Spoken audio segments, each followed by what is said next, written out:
All right, welcome everyone. My name is David Stark, and we are here with the Athletes Podcast, our first ever episode, welcoming Mahamat Abakar, also known as Mojo.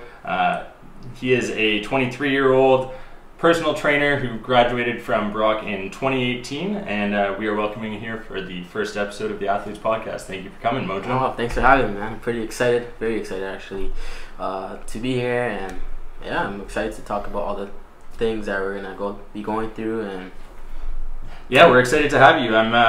So tell us a bit about yourself. What do you do?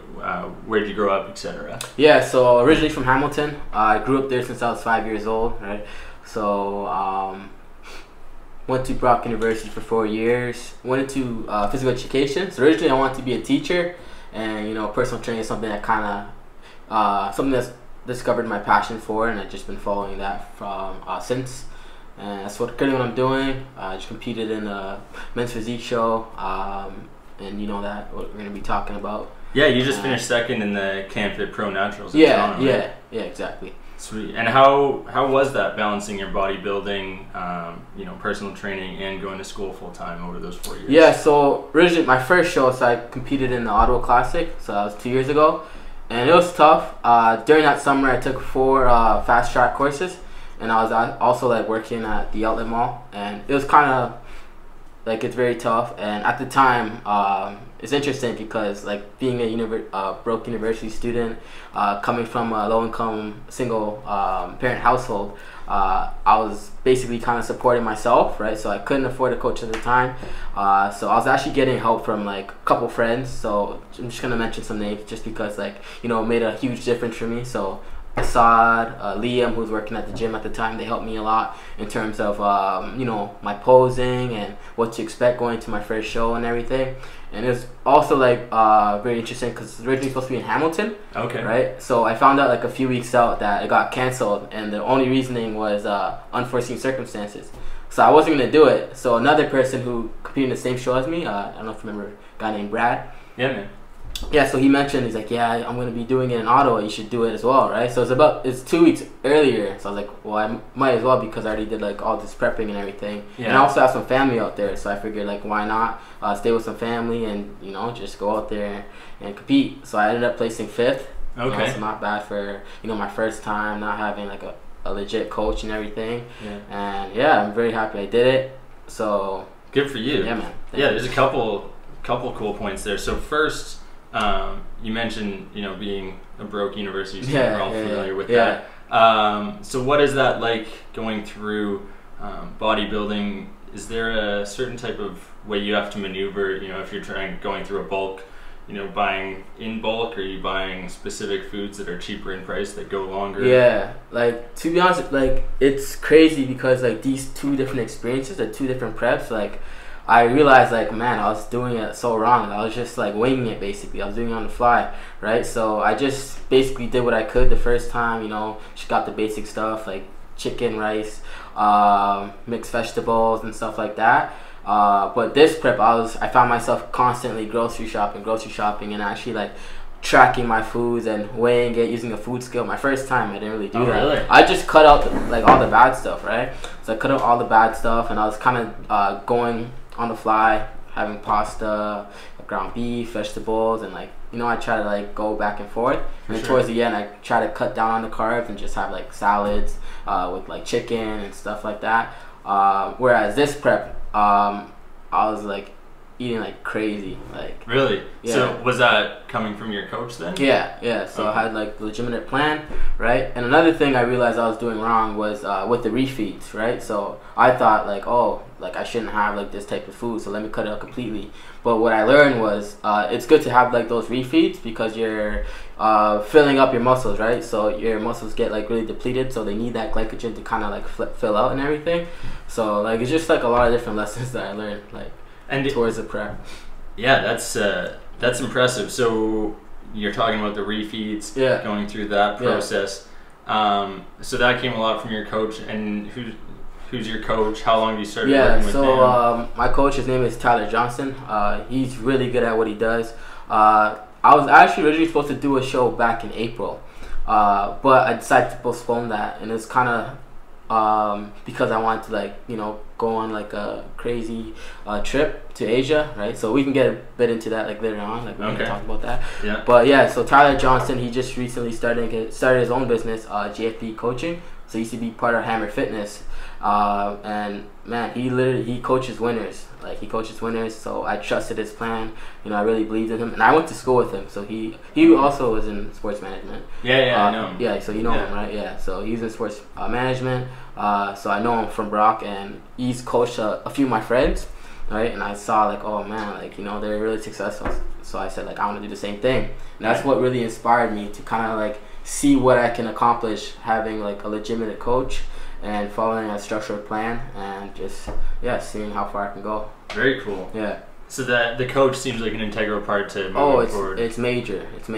And it's not just with like diet and exercise. Like he critiqued my posing, so he helped me out a lot like towards the end, and like what sort of posing would best fit my physique and how I kind of like present myself on stage. So like it's really like insane in terms of like what like small like details can make it like the attention to details. Yeah, exactly. Yeah, that's interesting because so this podcast I'm starting it more for the general athlete, whether it's, you know, a sports player, bodybuilder, nutrition enthusiast, fitness enthusiast, etc. But it's interesting hearing from a bodybuilder, you know, some of those fine details that you have to pay attention to because, you know, you're on stage and people are just critiquing specific down to each and every muscle fiber, the striations. Right. So it's interesting hearing about that. And so what is take us through a typical day during competition prep, what that's like? Because you start typically about 10 weeks out from the shows, or what I started about 14, 15 weeks out. Wow. And it was crazy because I was supposed to compete August 10th, but my show was August 17th, so I actually had another week of prep because they pushed it back. They're a little behind on their schedule. Okay. So I did about, I think, like 16 weeks of prep.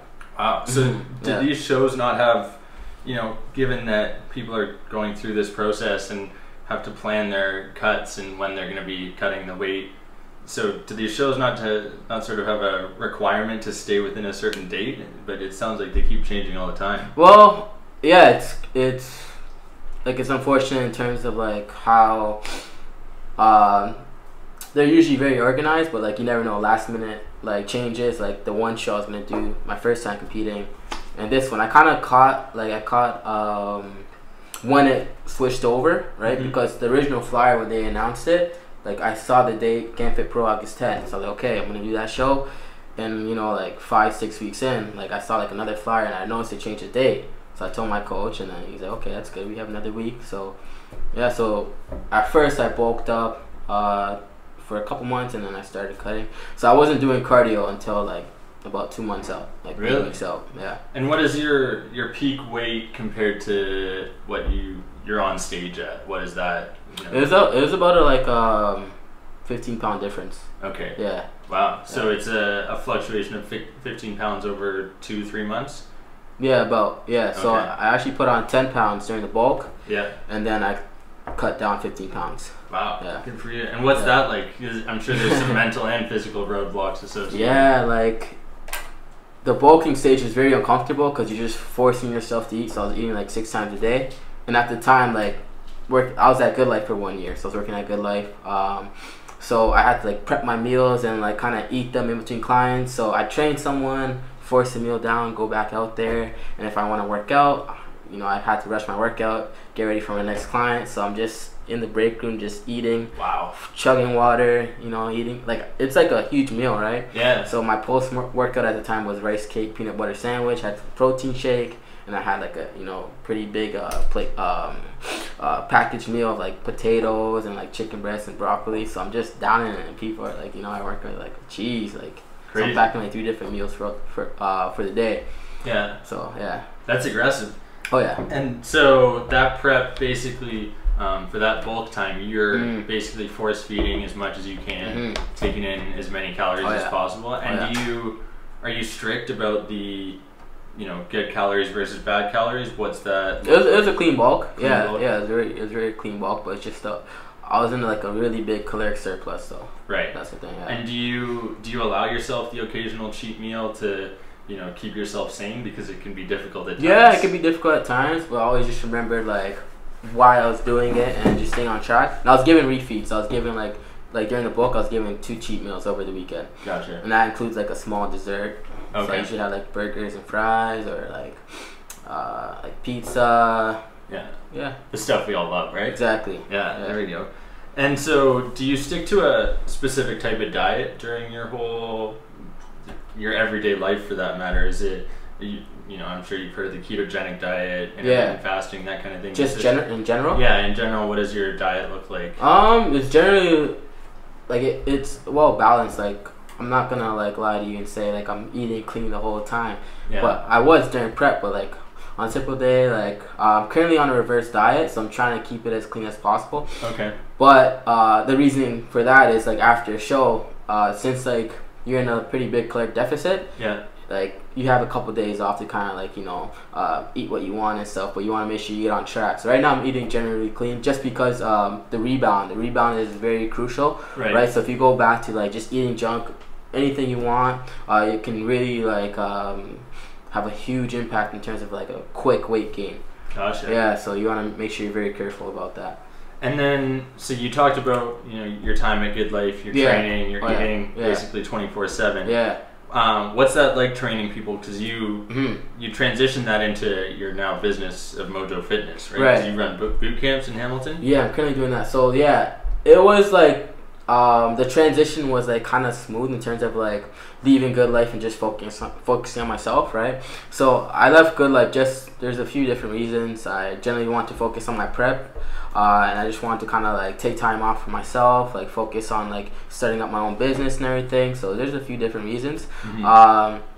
It was kind of tough too, because like you get attached to like certain clients, so when I had to break the news to some of them, they're like really disappointed, but like obviously there's other great trainers there and they're in good hands, and yeah, like, but like like personally for me, it would have been like impossible to kind of like do the prep and still work there, because I'm there full time, right? And the tough part is like the schedule's all over the place, so I can be there early morning, late evening, weekend, depends generally on people's schedules.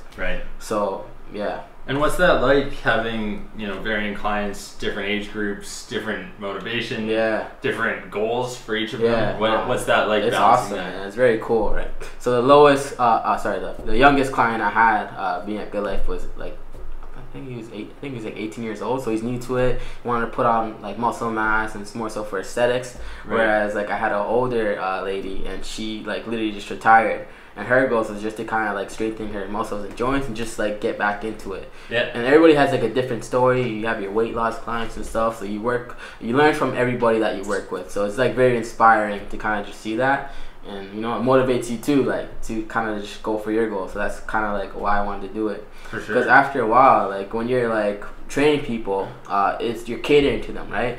So you're basically like giving all your energy towards them, focusing all your attention off time. Yeah, pretty much, right? You're programming and like focusing on different training phases and everything, and yeah, basically you're there for them no matter what, and you cater to their schedule. So that's cool. That's good that you seem like you're very dedicated to your clients too. That's important. Oh, big time. And so have you found, you know, obviously a newer business with Mojo Fitness, you mentioned doing that during a prep. Is it something now that has become a huge focus of yours to try and build? What's your goal with that? You know, for sure. Short term, long term. For sure, 1 year, 5 years, 10 years down the road. What are your goals? Yeah, so once I left Good Life, I was kind of like freelancing. So I started like an online personal training business, right, where I'd create like fitness programs for people, or if they want to like go the full mile, they can, you know, get a nutrition plan. I check in with them and everything, and kind of like make adjustments within like their training phases and stuff. So that kind of helped in terms of like income while I wasn't working and, you know, doing my prep.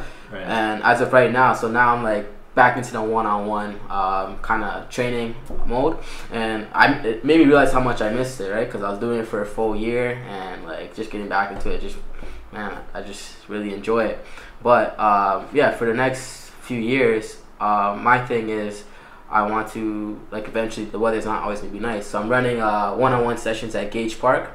Right, and it's tough because people have like we talked about, like crazy schedules. For people are like really busy during the week, so I'm doing these sessions between 10 a.m. and 5 p.m. right? But most people are like working during those times, right? And I want to also focus on what I need to do as well. I need to get my workouts in. I want to focus on my business. I want to just relax and stuff like that. Yeah. But the next goal is to kind of just work out of like an indoor facility, not necessarily work at a gym. Okay. Because like I'm gonna be doing quite a bit more traveling throughout the rest of the year. Yeah. And it'll be tough to kind of be doing that if I'm like working at like a commercial gym. Right. So, where's the travel goals to? Where you heading? Yeah. So next week I'm actually going to Cuba. Nice. Just with a group of friends to kind of just like relax and unwind. It's actually my friend, his name's Quan. He's hosting like a retreat, like a leadership retreat, and basically you're just improving your mindset and you're growing spiritually and working on how to be more productive and be more open-minded and stuff like that. So I actually did that during my prep in June. Like we went to Miami and he had like his very first retreat. Nice. And right now he's in Sedona, Arizona. Okay. Have you heard of that? Yeah. Yeah, so he's there right now. He got flown out from like his clients in the past, so he's doing a really big thing. So yeah, so he's leading another retreat, and it's also like opportunity to kind of just like unwind and stuff. And the one I'm most excited about is coming up in November. So I'm going back home to Chad. Nice. Right, so I'm going to visit like my mom's side of the family. Get back in touch with my grandma. I haven't been there since I was 5, so it's gonna be like really, really eye opening for me. Wow. I'm gonna be there for 2 weeks. Nice. Yeah, man. Very cool. Mm-hmm. And so, I'm interested on this retreat aspect. So he is more focused on the leadership aspect. So you're going there, and then apply these things to your business moving forward. That's yeah. your goal? Because in June, he did that same thing, and I kind of partnered up with him because the other members that are there, I led the physical aspect. So I was running a boot camp. Nice. So I don't know if you ever saw, like I posted like a little no equipment workout video, hit workout video that people can do like on their own. But that was me leading the workouts for the boot camp. So wake up, we do like the workout, and then he would get into like his mindfulness exercises. So yeah, you do a really good job actually. That was one thing I wanted to bring up is how active you are on social media. It's huge. And in this day and age, it's so important to be active on Instagram. Big time. Especially in a business where you need that to show off to your clientele what you're doing, that you're participating with them, keeping them active and holding them accountable, right? Right, yeah. I think that's one big thing that a lot of people don't necessarily do. That's what this podcast even, it was a big step posting on social media that I was going to do this. Same for you, right? Yeah. It's a step, and then that way people hold you accountable, right? And what do you feel is like you took the most from that? Was it the motivation aspect, the leadership? Whether it's where do you take from those retreats? Yeah, like just having that opportunity to kind of like expand based off what I'm used to, right? Okay. So from like training just in Hamilton, I was doing some at Brock University, but just like the idea of like, kind of expanding and traveling and doing it is huge. So that's why my logo, you kind of see like the world. Yeah. And that's why I'm so big on traveling, and I love to travel because it gives me like so much gratitude. It allows me to become more open-minded and just realize that, okay, this isn't it. There's a lot more going on. For sure. And when I was in like, I was walking around the Philippines with my friends, and people are just like looking at me, taking pictures of me, like, oh, like you're so strong. Like, oh, you're a trainer? Like, can you show me some exercises and stuff? So yeah, like, that's really cool. So like my goal is just to like, my goal in life is just to have like an impact generally, right? So I want to impact people through like fitness, and I want to do it globally. So I'm just taking it step by step. Mojo Fitness, taking over the world. It's a goal, man. I like it.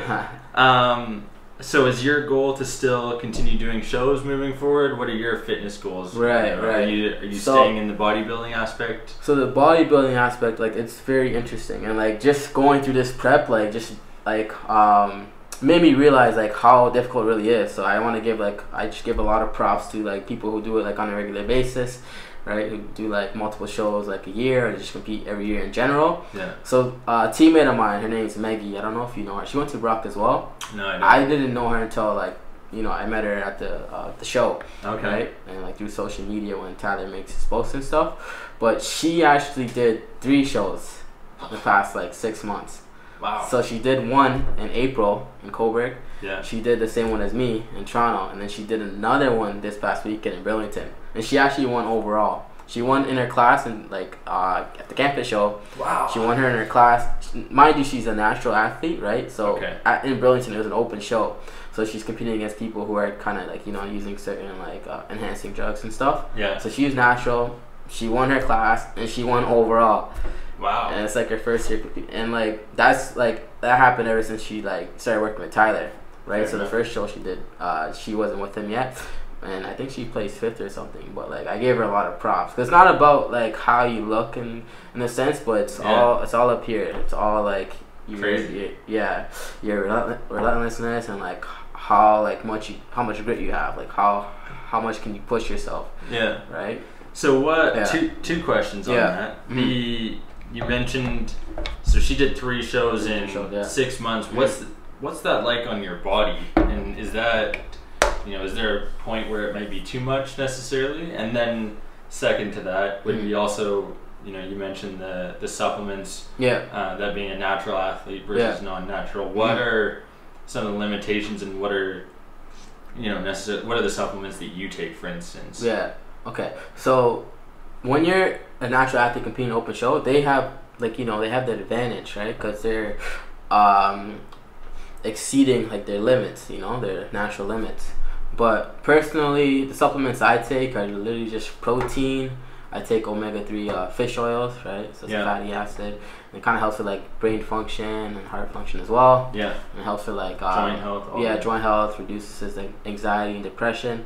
And it's another one I take. Towards the final week of my prep, I was taking like a diuretic called watertight. Okay. So basically, it helps you just, you know, go to the washroom, right? So you're just constantly peeing, and the goal is to kind of just flush out like the excess water outside of the cell, right? Because like most of the cells are generally filled up with water, right? So whatever is just on the surface of your skin, whatever is causing like that bloatedness, you're just flushing it. So that's what really helped me kind of have like that really like tight and lean look. But that's pretty much it. Like I don't really take like pre-workout or anything like that because I don't want my body to have to like rely on it. Right. So that's smart. That's good. And I'm sure it can be, there's some extremes to everything with that. You know, there's, you know, if you take it one step further, there's supplements that you can be taking, performance enhancing, testosterone, steroids, etc. Is that prevalent in bodybuilding? And is that something that is necessarily can be caught as well? Is there testing at these events?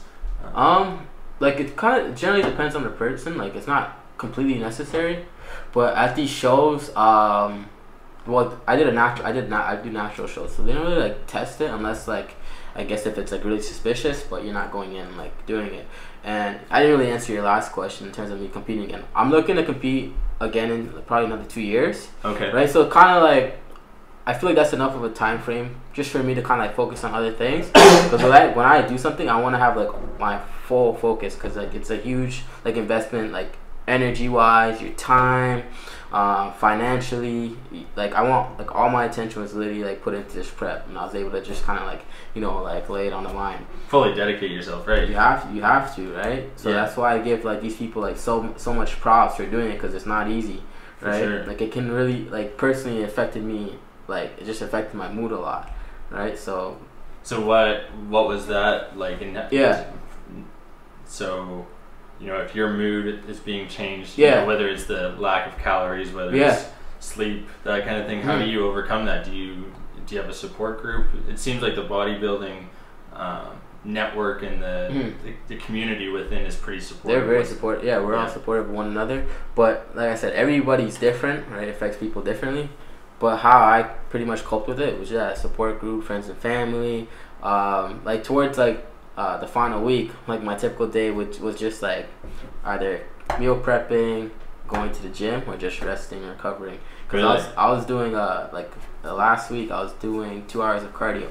Jeez. 2 hours of cardio. I think I was around 1,200 calories for the day, and so my typical day would just be me waking up, having a couple meals, you know, and then going to the gym, doing like my weights, doing like, I split my cardio up, so I think I did like half of my cardio, and I did core, and then I would go home, get my meals in again, like go to sleep, chill out, right? And it really like made my legs feel like really weak, because like I was so like exhausted. So I really made sure to just focus on like stretching, foam rolling, you know, taking my time, going to the sauna just to kind of just meditate and just, you know, calm myself down, like clear my mind and everything. So.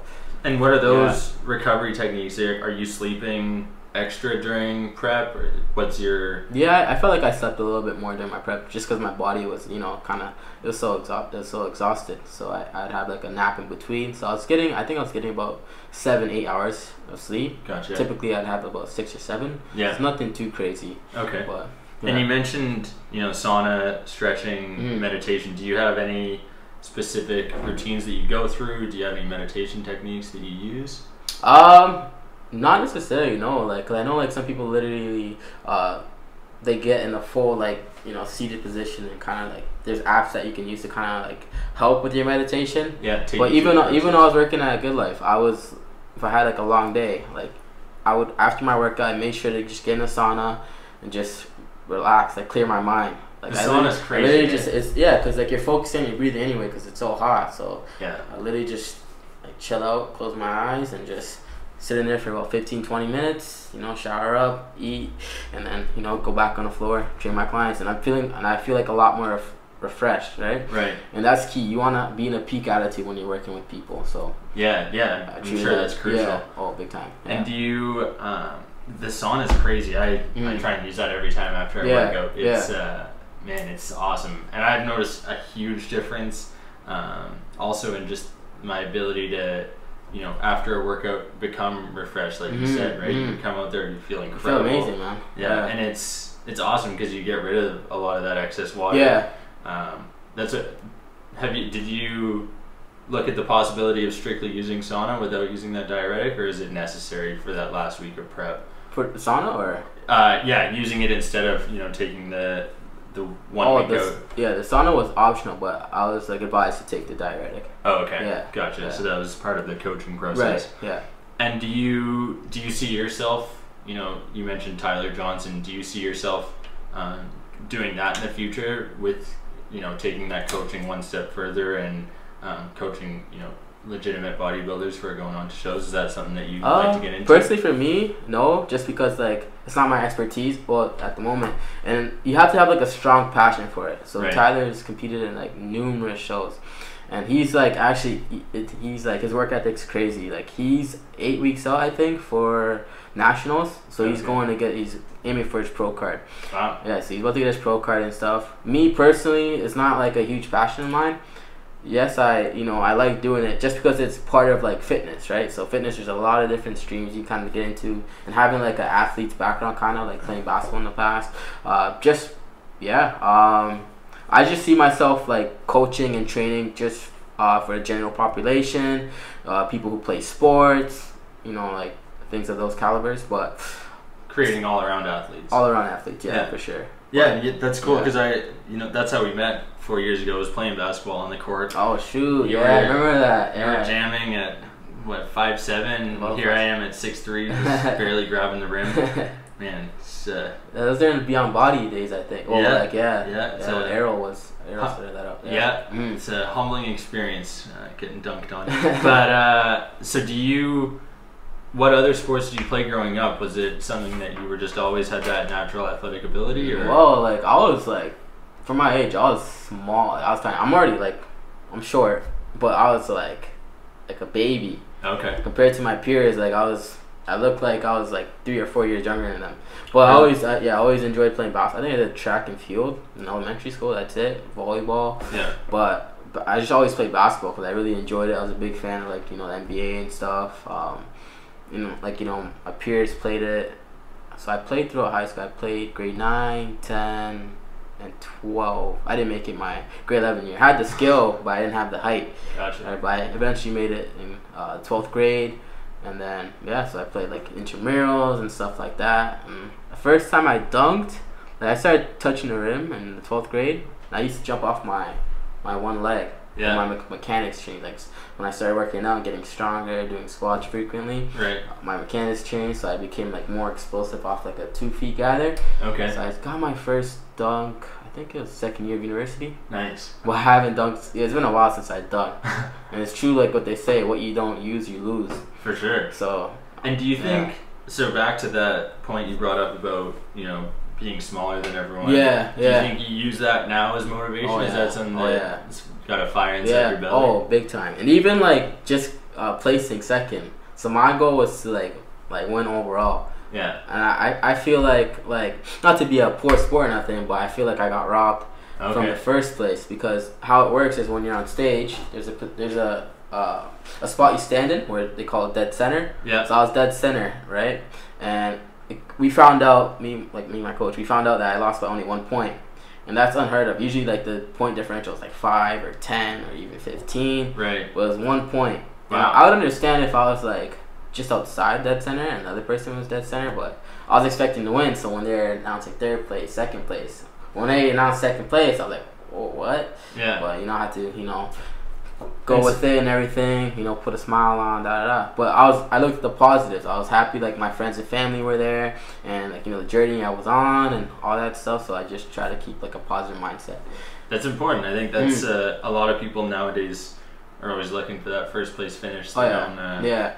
It's important to take a step back and look at what you were able to accomplish. Yeah. Right? For and sure. Is that with bodybuilding specifically such a subjective sport? Yeah, it's subjective. And I use sport because you guys are athletes and what you're going through is insane physical duration. Right. But so when you're going through, is that something that is difficult to know in the back of your mind, that it's such a subjective sport? Because for instance, you're playing golf. Yeah. You shoot your score. Yeah. And you either win or you don't. Yeah, the right? score determines that. Yeah. Whereas you've got 3, 5 judges sitting down there. Yeah. They could be they could have a bias based on it. Exactly. Right? You're right. Yeah. And so how do you overcome that, or is it just you put your best face on and you go out with what you got? Yeah, the way I look at it, no matter if I came first, second, it doesn't matter.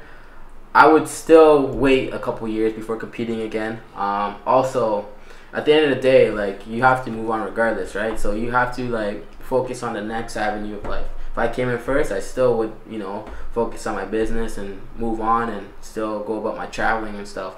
So yeah, I feel like, I guess everything happens for a reason, because I feel like that experience really humbled me and really like challenged me to kind of look at the positive of it.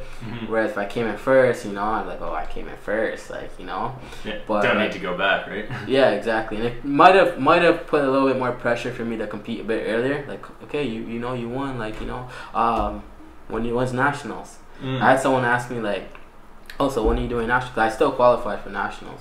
And I said, oh, not for a couple years. And like, really, why? But if they had only known like what happens behind the scenes, the amount of stuff you're sacrificing a social life, you're sacrificing, just casually just chilling and having a cookie here and there. Being a 20-year-old, right? Exactly, being in your 20s, like going out, like doing stuff.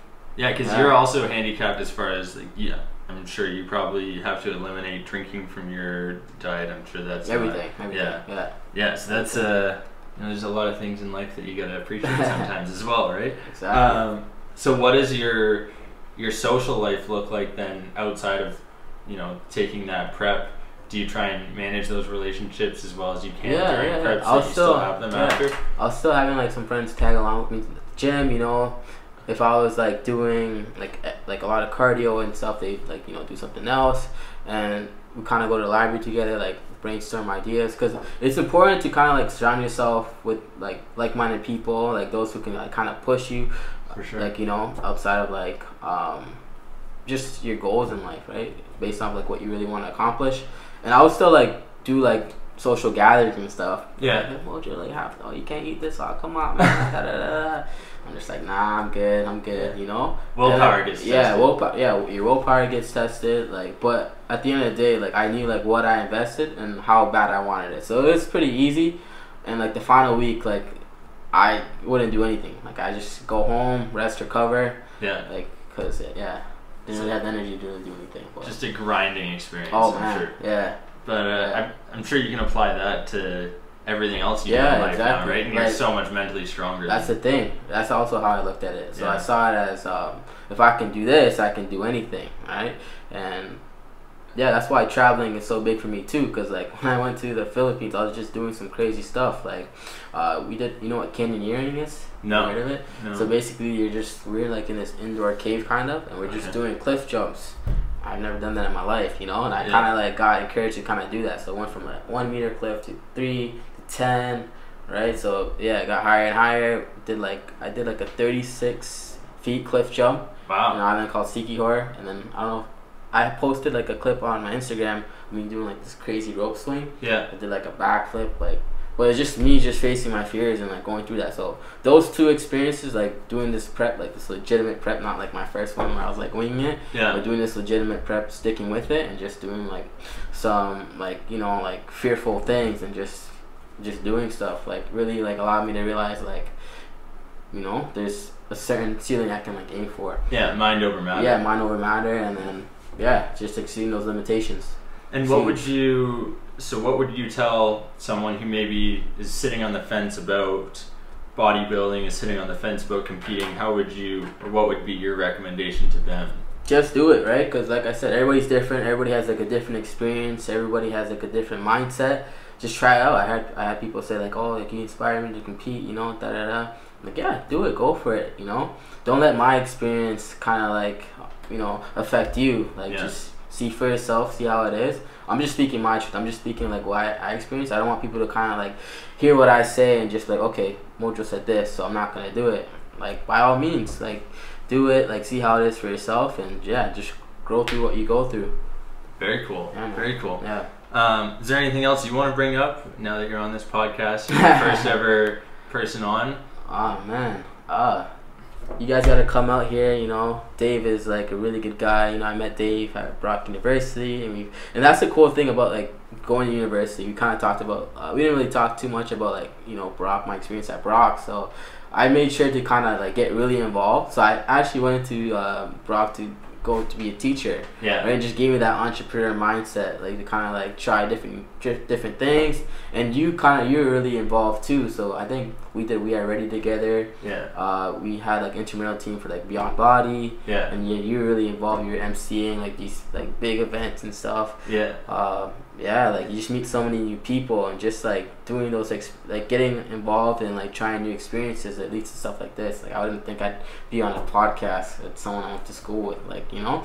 But yeah, no, you're doing a great job, man. You're killing it, and you got a good thing going on. I'm excited to see like where this goes for you. Appreciate it. Yeah, it's cool. I don't think a lot of people necessarily look at all the extras that come with university. Yeah. They focus on, you know, the fact that you're going to school to get an education, you get that piece of paper, and you go get a job. Yeah. But there's so many other facets that come from university. Yeah, it's insane. Whether it's the relationships with your new friends, your roommates, the people you meet, managing how to deal with, you know, difficult people you don't get along with. You know, setting a schedule, living on your own is huge. Oh, right? It's big, man. There's a lot. There's so many of those extracurriculars that you don't necessarily see on the surface level. Right. That's why I always recommend, if people can go get to university, get to a college, just get out, do something outside of your comfort zone. It's so important just to grow as a human. Exactly. It doesn't have to be like university, just moving out in general, like at a certain age. Like I have a friend, the same person I was talking about earlier. Yeah. He moved out to Edmonton, so he lived out in Edmonton for like a year, just kind of like just be on his own, and he lived with some friends and stuff, and kind of like everything isn't for everybody. Like bodybuilding isn't for everybody. Like, you know, school isn't for everybody. But it's all about like fighting out, like just growing, just getting out there, stepping outside your comfort zone. You have to step outside your comfort zone to see what you're truly capable of, and see how, like, you know, far you can take yourself. For sure. I think those are some very wise words. Yeah. I think, you know, it's been fantastic having you on. I appreciate you coming on. It's a new thing. We're going to grow here. But so tell people where they can find you on social media. Yeah. So Instagram is _Mojo Fitness. I'm on Facebook. I have a page, _Mojo Fitness. And then you can contact me if you have any questions at mojofitness03@gmail.com. And I have a website where I'm, you know, offering online training services at mojofitness.online. And yeah, you can kind of fill in your information on there. You can check it out. All the details are on there. But yeah, like, and that's one thing I want to say. It's kind of unrelated, but like a philosophy I like to kind of live by is just like I rather suffer the pain of discipline over the pain of regret. And that's kind of what drove me to kind of do these things, right? Yeah. So like I went off on a tangent earlier, but I was talking about I was supposed to do a show in April, and what happened was the opportunity to kind of go to Asia. Like I think I was gone for 20 days. So I went to Vietnam and the Philippines with some friends. So I knew I wouldn't have the opportunity to do that again, and that trip changed my life, and it kind of like led to like these other trips and stuff. And but generally, yeah, Tyler was very like understanding and stuff, and I told him it was hard for me to tell him. I remember I was in the shower, I was like, oh, should I compete or should I go to Asia? Like I already made the announcement that I'm gonna compete in April, and like damn.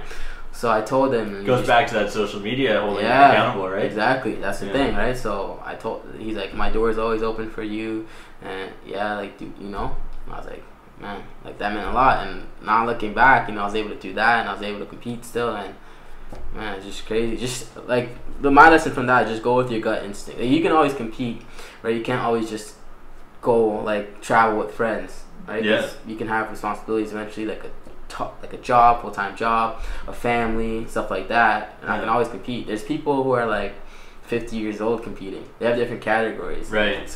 They have like masters and grandmasters and stuff, so I can always do it. So that's the way I looked at it, man. Good stuff. Yeah, man. Well, I really appreciate you coming on. Thank you very much. Yeah, and thanks for having me. Thanks everyone for listening to the first ever The Athletes podcast, and we look forward to more coming soon.